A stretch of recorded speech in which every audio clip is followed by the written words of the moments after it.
then it becomes a good feature and not just a annoying feature. Yeah. But then again, it could be useful if like you're lost, you turn it on, right? Yep. Maybe someone will show up and like show you the right way to get home that's not on the weird Who road or knows? something. you never know. All right, think we're good to go. I'm just going to start the stream. Oh, yeah, we're already live. It's Monday, February 10th, 2025. I'm Rim. I'm Scott. And this is Geek Nights. Tonight we are talking about electronic payments. So we missed some Geek Nights because, of course, we were at MagFest, and we don't like to do a bunch of shows right before we go to a con. I got sick at MagFest, with what turned out to be flu A. I got less sick at MagFest, which was probably also flu A. Yep, flu A seems to have made the rounds, but I was much less sick than Rim, but a tiny mucus remains. Yep. And the worst thing is, I looked up the incubation period for the current flu A is 1 to 4 days. So either I was exposed at work, then came to MagFest, then got sick, or I was exposed at MagFest because I spent most of the first day hanging out with other people and not you. So Yeah, I didn't feel any symptom until like after getting home from MagFest. It like was a day or stark. two. Like, because you saw me, I was at MagFest. Like, I was going full steam, and then the second night, I was like, oh, I'm tired. I'm going to go to bed early. So I went to bed at like midnight instead of like staying out late crazy. And the next day we do our panel. And then after the panel, I'm tired. So I go take a nap. And then I wake up and I got a fever and I feel like shit. And then I bargle a little while later. And then I just went the fuck home.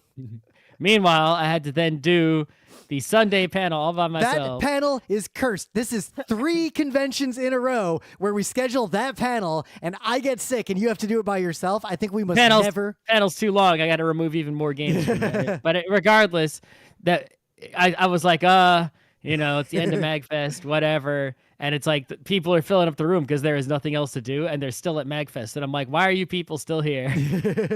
I'm here because I have to be. What's your excuse? But also, like, you can't deny people do, like, at MagFest, this MagFest in particular, I'll just say, our rooms were pretty full, and people seemed to really enjoy our talks. And it was a lot of people who've never seen our stuff before.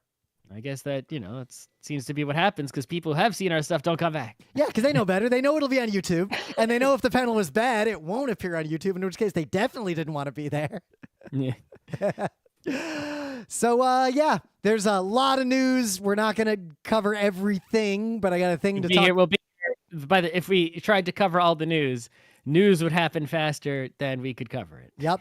So I got one news, and it is kind of a big deal, but it's also kind of a cool technology thing. So if you didn't know, the Baltic states, Latvia, Lithuania, Estonia, cool countries, a lot in some ways, yeah. In other ways not so cool, but Well, I mean, I could say that about all countries. There's no country that's just cool.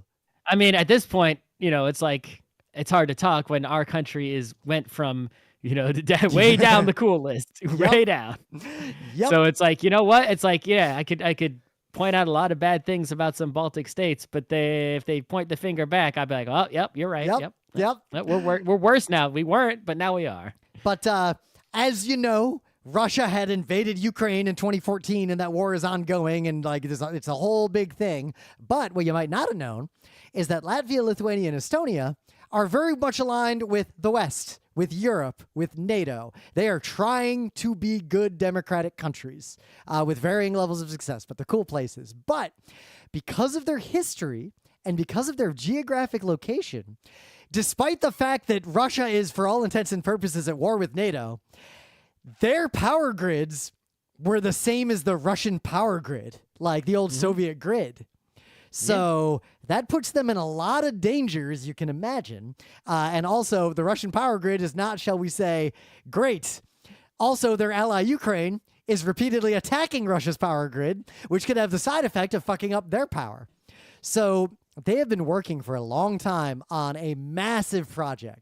Like, this is on the level of that Dog and H, where a bunch of countries one day shifted from driving on the wrong side of the road to driving on the correct side of the road. You like how I framed that? They detached themselves from the Russian and Belarusian power grid and have attached themselves to the EU's power grid. Yep. I feel like of all people, practical engineering at some point, like a few months from now, we'll have a video that explains like how the fuck they did that, because it's crazy that they did that. Did everyone's power have to go out? Like on Dagon H, everyone, it was like, they had to stop driving and then suddenly, so it was right? crazy what they did. There's some videos you can find online if you look hard enough of like specific switching stations, like doing the thing with these like 15-foot long arms swinging around. It looks like things are exploding, but they basically shifted for 24 hours to having a completely independent power grid powered entirely within their own nation, which I see. was a stretch. And then they integrated that. I guess they don't have enough power plants for that? I mean, almost nobody has enough power plants for that. Like, okay. And then they switched to being connected to the U.S. power, or the NATO power grid, very similarly to how the U.S. actually has a bunch of different semi-independent power grids that have interconnects between them, except our fucking state of Texas, which has its own power grid because it's basically a hostile power. Mm-hmm. So this is like, forget geopolitics and the war and all that stuff. What I want to focus on for Geek Nights Monday is the sheer operational and engineering feat that this was cannot be overstated. This is it's like I don't know much about like what's like the voltage and amps on their outlets. What's their outlet shape? It's like, does everyone have to go and buy new adapters, or is it compatible with? It's compatible. They just shifted the power grid. And I don't know all the details of how they pulled this off. Like, I'm mostly working on news articles. Nobody has made a nice detailed explainer yet of exactly what went down. So, yeah. Anyway, got any news? Yeah, so there's this game. This game has been a big deal for a long time, like a huge, huge deal, and people don't talk about it enough. I first found out about it freshman year of college because my roommate played it incessantly. It's Football Manager. There's a lot of manager games out there, but Football Manager is like the first one, effectively the first one, and that was a big deal. And all the other ones are imitators, and it's still the biggest one, right? I've tried to play a few other managers. I tried to play like an F1 manager one time. It sucks because the kinds of games that, like, if I did not have Prison Simulator is basically sort of the same kind of game, effectively. Imagine Rim, no changes except I do not have to work to live. I'd be all in on that kind of game. Yeah.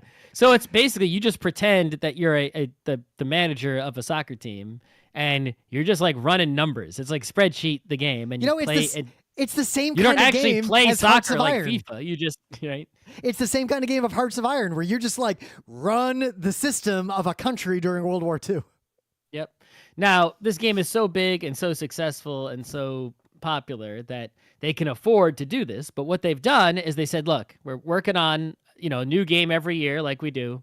And Football Manager 25, we've been working on it. And honestly, it is not up to our standards. Like, it's just not good enough.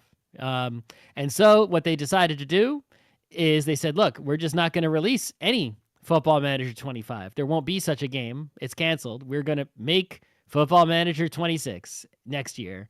Keep playing Football Manager 24 for the year that is 2025, and we'll be back. And that's kind of crazy. I wish more companies had the courage to do that kind of thing. Right, because, well, A, they're so successful they can afford to do that. True. But secondly, you see so many companies out there who just don't do this when they probably should. And it's like, oh, here's a new, I guess to make a more close comparison, EA Sports, here's the new FIFA. It's 90% the same as the old one. Yep. We just do our yearly cash grab because we can. We find some way to force you to buy it, even if it's not a big improvement. Yep. I remember reading a thing about how a lot of people skip several years in a row of all those kinds of games because they're really not different. Right. And so here's people who are doing it, not just game-wise, but software-wise. It's like, yeah, you're only going to, release your new version if you feel it's a significant upgrade over the previous version and that it's a quality piece of software. You don't come out with some piece of shit product and ruin your reputation. They're playing the long game here. And I'm sure there are some fans who are going to be disappointed that they're just going to be playing the same game for another year instead of getting a new one they all thought was coming. But on the other hand, in the long run, better game. Yeah, it's like you're gonna get some. You're not gonna. Imagine if Adobe. What those fans who were disappointed Imagine if the shitty version of 25 came out. They'd be like, oh, this thing sucks. Well, like, imagine if Adobe, instead of the buggy as hell CS4 had come out, if they had just been like, look, CS4 isn't ready, so just hold out, and then you can buy CS5 in 8 more months, and it won't be buggy as shit. Like, that would have just been better for me. Yeah, but yeah, this is, I think other companies that have the money to get away with this should, take note.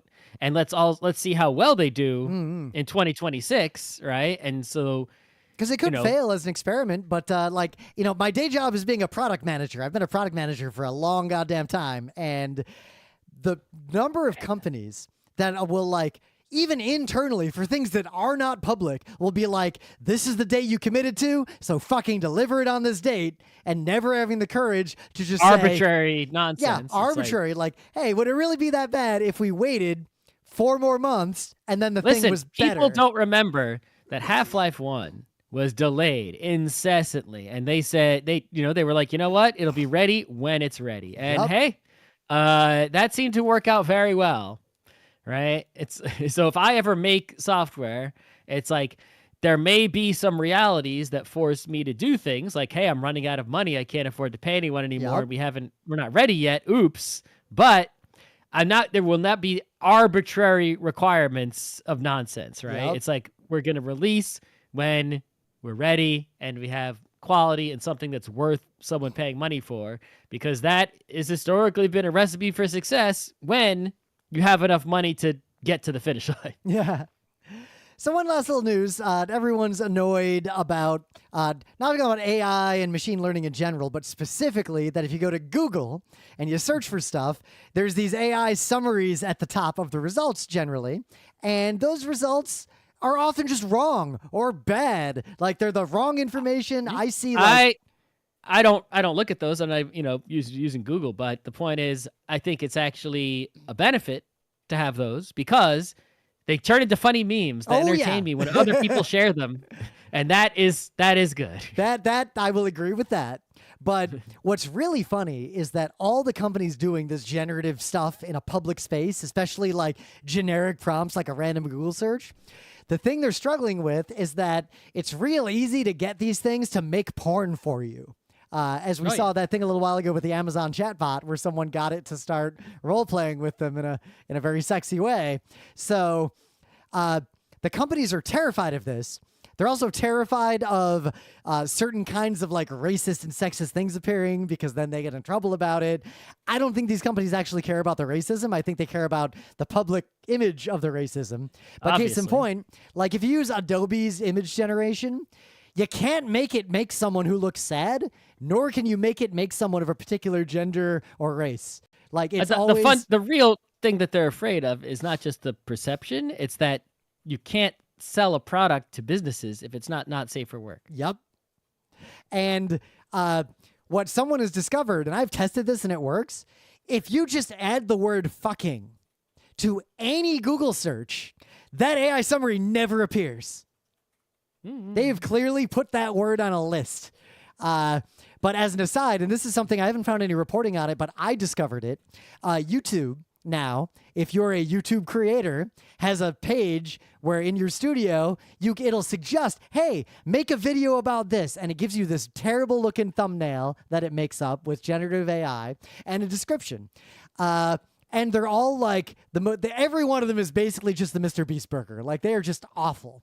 Awful, pro-capitalist, fucked up things. What if you, I'm sure someone's already doing this, make a channel and just do whatever it tells you to and see how successful that is? We could, but these aren't so bad they're funny. They're so generic AI mishmash crap. What I actually want to do is generate one of these and then make a video that's just me saying, yeah, look at this fucking Google thing. It's terrible. This is what Google wanted me to make a video about. And that's the description that's there. And you clicked on this because you're dumb. I don't know how many people would click I discovered something specific. The word capitalism in any context, even by itself, prevents it from returning results. Anything. I put in war crime nonsense. I put in all sorts of stuff, even negative things about communism, and it would recommend a ton of videos we could make. But if the word capitalism is in it, it will not recommend anything no matter what. It just says, sorry, couldn't give you a recommendation. And I found that very specific and interesting because there were not many other terms that other than the ones you would expect that would not return results. That word is capitalism.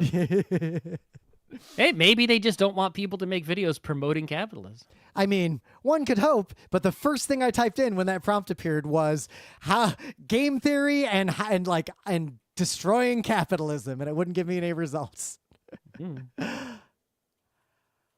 But anyway, things of the day. So we bumped into this last night randomly. It's a video from, it was only uploaded 13 days ago, but the person who made it from Czechia made it in 2020.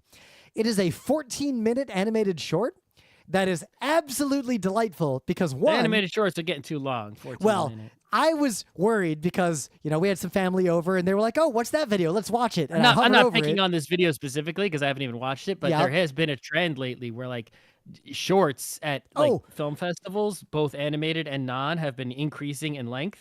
As someone who is a member of ASIFA East and gets to vote on the judging of the screening, some of those things were approaching too long. But also student films used to be animate 10 seconds. I think they need to make a new genius. category. I think the shorts should be 5, maybe even 3 minutes or less, and then we should make a new category, the mids, which is you're not a full length feature, but you're also not a short. You're a mid. Just a big if it's anywhere between 45 minutes and 5 minutes. Yep. That's a mid. But I was pleasantly surprised by this one because one, a lot of its theme was very Secret of Kells adjacent, and also the way it's framed, that kind of work. But the characters look exactly like they were designed by our old friend Grickle. It was actually really worth watching. Sounds Between the Crowns. All right. So this video, I think the thumbnail for this video might be AI generated or AI, but regardless, the video itself has quality content that is not AI generated in any way, shape, or form that I can tell. And what's going on here is they're playing Ghosts and Goblins for the NES, which is, a game that has some issues. A lot of good ideas, but not a good game, I would say. Right. The original arcade game was way better. The NES port runs slowly. I didn't realize this, but yeah, the reason it feels like it runs slowly and laggy all the time is because they basically cut the frame rate from 60 to 20 because they can't process all of the things it needs to process in the time it takes to render one frame. So they just made the whole game slower and set the frame rate to 20 FPS, and then they have 3 frames of time to do all the processing. And even then, the game has slowdowns and flicker that is worse than Super Dodgeball. Yeah. And so this happens in a lot of NES games, though. Even Zelda 1, right? And made by Nintendo. If you go to the top left of the map, there's a bunch of Lionels up there and you get hit. It's the game. And the Lionels shoot their swords up at the same time. Yep. There's too many sprites on screen. Walk into a room with a lot of dark nuts, you get that little stutter when you try to walk in. Yeah, Mega Man 2 has some, lag areas that can happen, especially if you get hit and stuff. So it's not all games are immune from this. But this game in particular is really bad. And it turns out it's because that's such a symptom of so many NES games, even top tier ones, I just always took for granted that it's it's because the NES can only do so much and people are making it do more than it could do. And that was the side effect, was that sometimes lag. It turns out that some games, not all, but some, programmed poorly.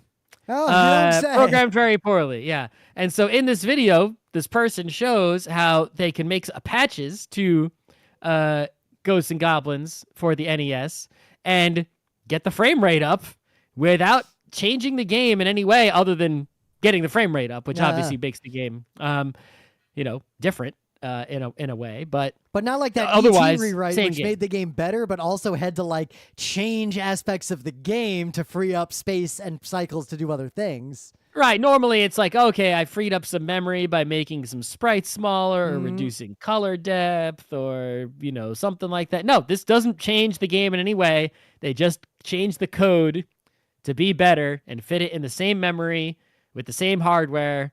They just made the ROM better. And on their channel, they have some other content of this nature.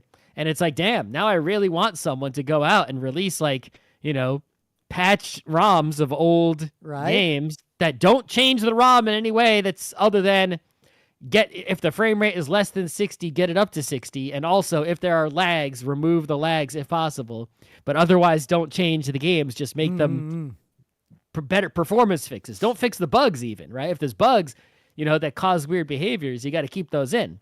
We're just talking about performance only improvements. Doing that to these kinds and of I guess games, if the game runs at 60 FPS consistently, you don't need to patch it, right? I think that these kinds of projects would be good group projects for certain kinds of programming classes. Yeah, for sure. But, if you need to learn NES assembler. Yeah. So at the Meta Moment, we were at MagFest 2025. A video of the panel Emily and I did, Meta Context, Postmodernism in Games, is on YouTube with the slides. We got a pretty strong response to that panel, so more content is coming on that. The other panel, Take Your Fucking Turn. We didn't video because there's video of us doing that panel from Unplugged, so go find that. And the new panel that we have video of, Every Game is the Same Game, I will have edited it up probably within a week or so, now that I'm back from... I did that. That's the second time I did that panel by myself. At least I did that panel with you this time.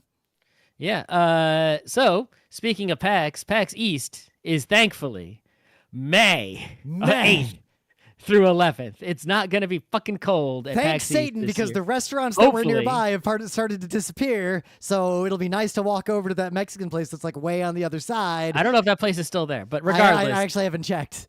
I don't think it is. But the point is, it's going to be warmer. It should be warmer because it's in May. But early bird pricing ended February 7th. So now the price of the PAX East badge has gone up, or at least it says on the website, buy your badges before February 7th to lock in early bird pricing. And it's February 10th as I record this. But yeah, I don't know. Maybe they haven't updated the price. Oh, I think they have. I don't know. Regardless, you might want to buy it sooner. I don't know if prices will go up more. Who knows? PAX East should be a fun time. And also, I'm going to do I'm adding a bit to the show, but as an experiment. I'm not going to do it during the Meta Moment, but I just want to call it out here. Obviously, we're living in a really fucked up time right now. And those of us in the United States have to do what we can. So instead of doing the stingers I've been doing for the last several years at the end of the show, where I usually just try to make a joke or something, I'm going to consistently always give a specific thing you can do that might actually matter, like a real form of activism you can do every single episode of Geek Nights. It might be something tiny because it's hard to come up with these things. Activism number 1, don't die. Yep. You got to survive. That is the number one thing that if you don't have any energy or resources to do anything else, or even if you do have the energy and resources to do other things, not die is the first priority. Yep. If you can live, then we can talk about other things. If that's all you can manage is not die, concentrate on that. Priority number 2 is make sure you still find joy. Like, if they demoralize you and you don't even enjoy your life, then they've kind of won. Like, you've got to... That also puts you at risk of dying, so don't do that. But, so to give you an example, the one I'm going to put at the end of the show is there's a specific Senate bill in New York that is very likely to pass if we get the state Senate and the state assembly to pass it. Yeah, the governor just turning on it. Yeah. This one... The governor is like, I don't know about this now, because she thinks that if she doesn't do this, that'll help negotiate for the congestion pricing. And it's like, bro, did you not know about appeasement? How the Republicans are loosey with the football. They will never leave the football. I learned about appeasement in like middle school. Yeah, and here you go appeasing. We did a whole unit how Neville Chamberlain fucked up badly. Yeah.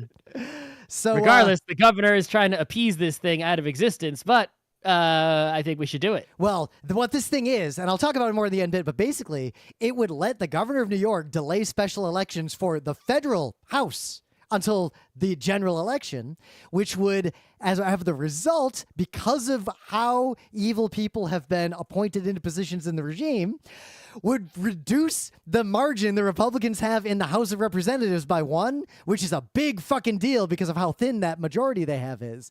And it would deny them some key votes all the way until November of this year. Like, that's not nothing. And Hakeem Jeffries, the minority leader in the House, who is a stand-up dude, has heavily endorsed this not plan. Perfect, but he's our Nobody's guy. perfect. That's something, total aside. He didn't like the congestion pricing. Let me Yep. just say.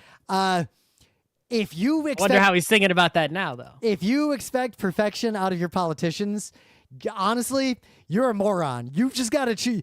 Of all the options, you have to pick the best one of the options. It's kind of like with power. The options aren't coal power or nothing, no externalities, nuclear power or no externalities. The options are coal power or nuclear power. They both suck. Pick the one that sucks less. The third option is no power. So it's that kind of situation. No politician's going to be perfect.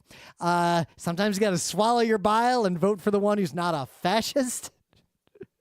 Like the French are doing and the Germans are doing and the Spanish are doing almost. French are struggling. The French, they're like... All three of those are struggling. They're struggling, but they are still holding the line, but just barely. Like 51% in some cases. For how long? Hey, the longer you hold out, that's how you fight these battles. It's a marathon. It's not a sprint. We're not going to win this tomorrow. Anyway. So anyway, at the end of the show, every show, there will be something you can do, however small. I'm going to try to just do that and see how it goes. So let's dive right in. Electronic payments, which did not really exist in a meaningful form for me when I was a child.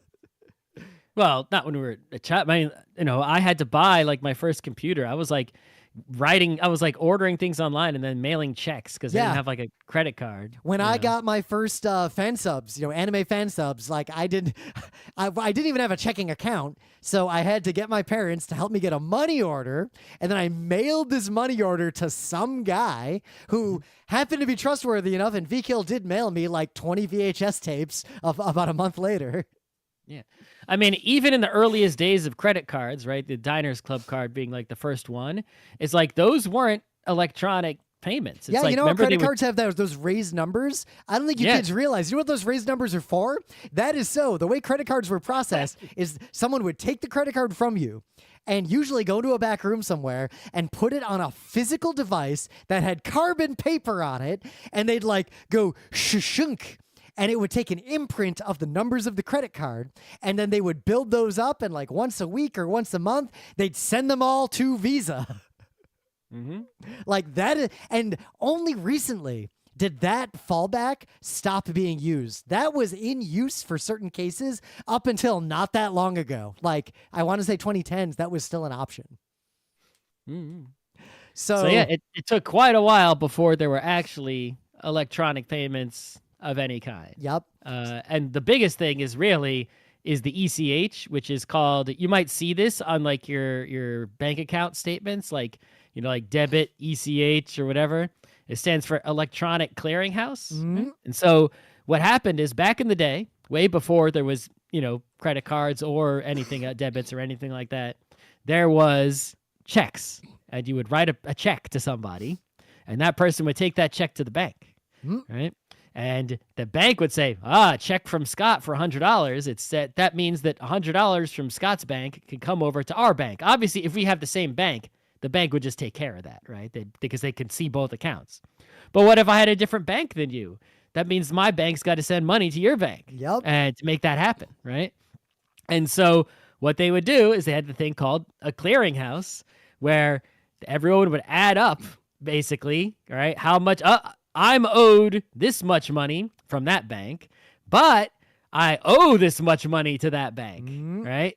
And so the other bank does the same thing. And then they come together at the clearinghouse at the end of the day or whatever, and they go, we did all our math, and adding up all the checks together, you owe us this much money. And it's like, well, we added up all this, and you owe us this much money. So then we add those numbers together, and it turns out I owe you 5 cents. All right, we're done, right? We don't got to mess with all that other bullshit of doing each and every check.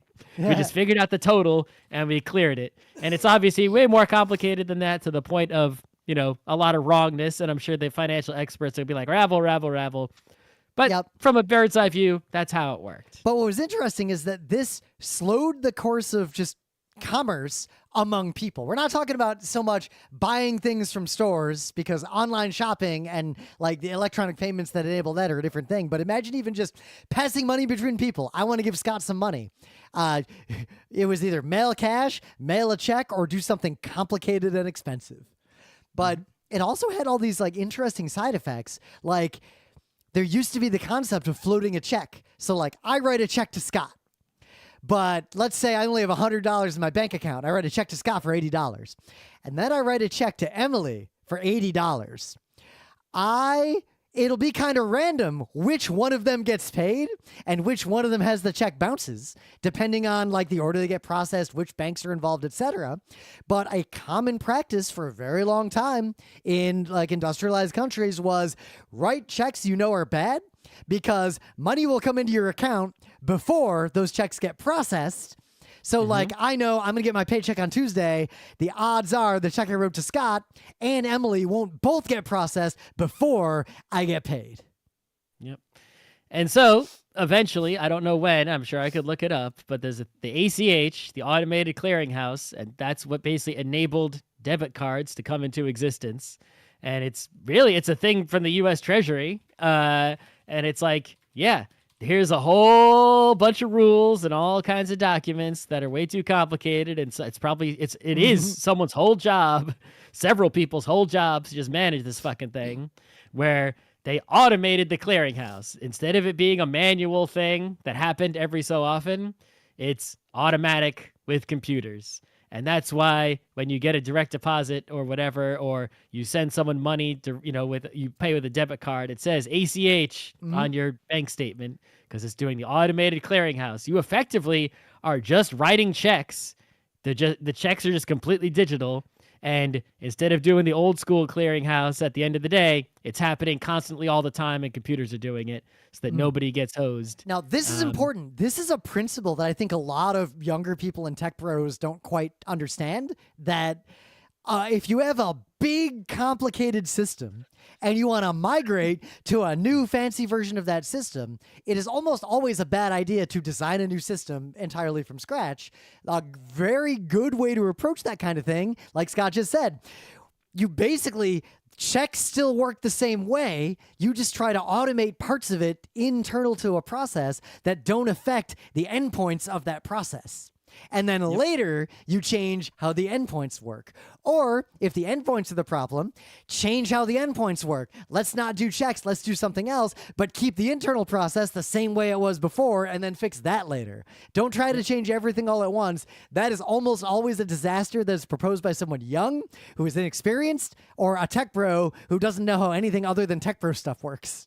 That's right. And so, this is why, when you go to, say, send your friend money with PayPal, it'll be like, hey, do you want to send the money right the fuck now? Or we'll charge you a fee, though. But if you just wait a little bit, 1 to 3 days, $0. And that reason is, if you wait 1 to 3 days, they're going to use ACH to make that transfer, which is effectively the same as writing a check, which costs nothing. It doesn't, we don't, banks, I guess way back in the day, there might have been checking fees sometimes, but not anymore. That hasn't been a thing for a long time, right? And so you can write all the checks you want as long as you have the money in your bank account to back it up, and it doesn't cost you a damn thing.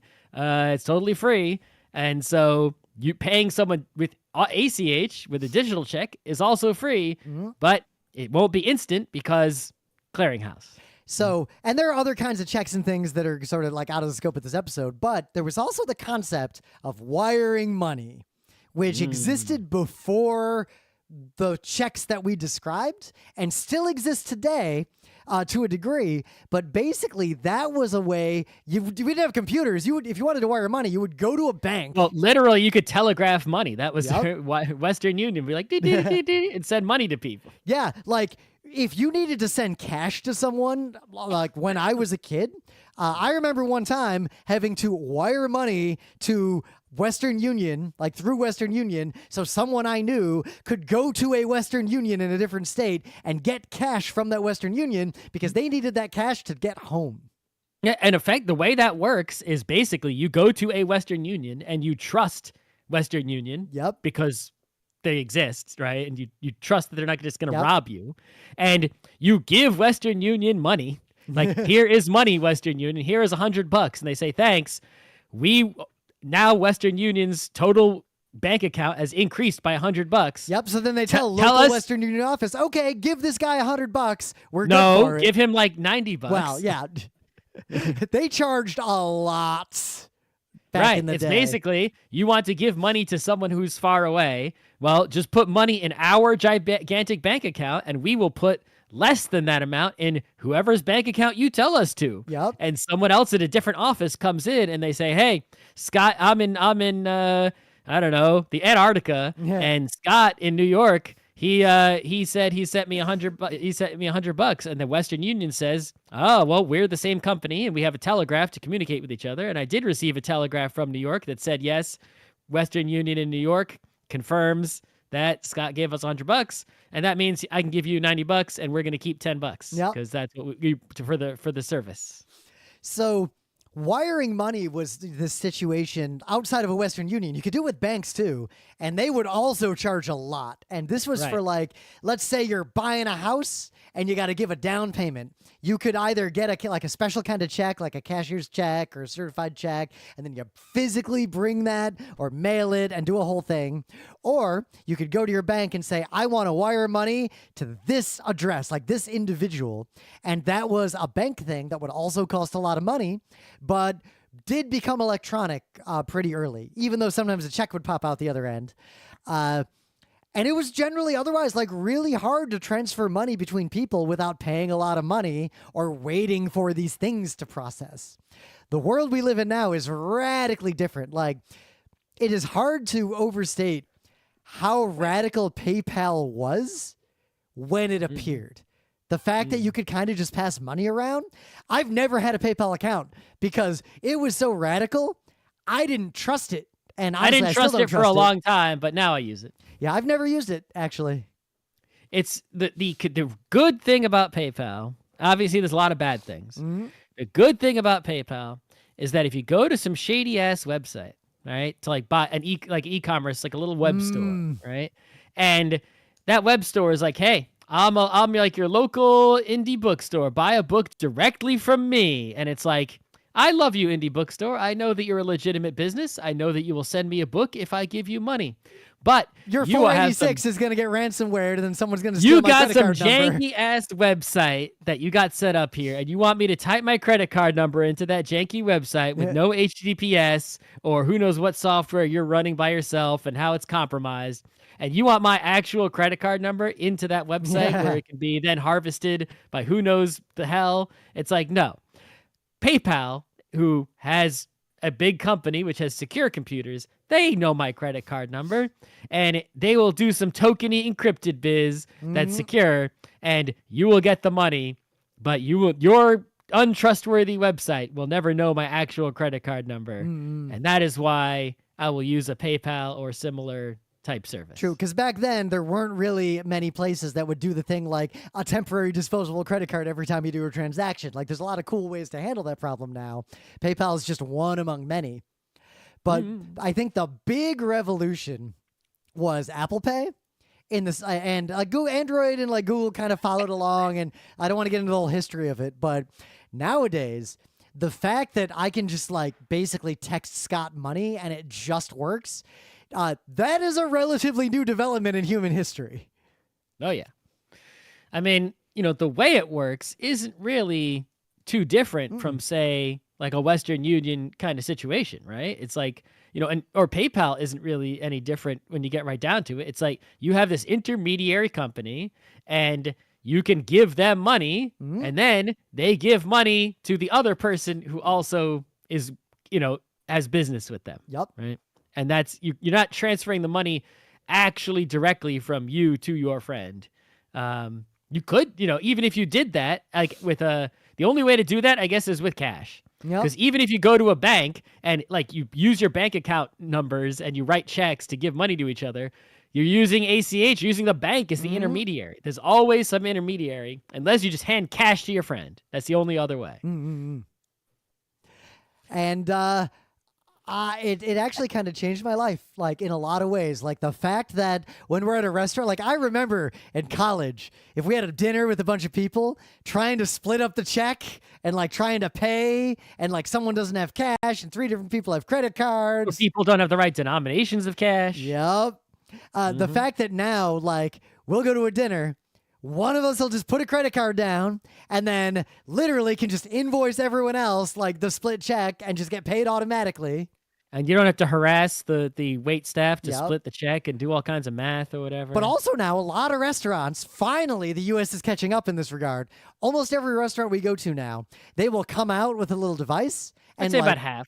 I'd say most of the ones I go to. The notable one that won't is Turnasol. They only take cash or Amex.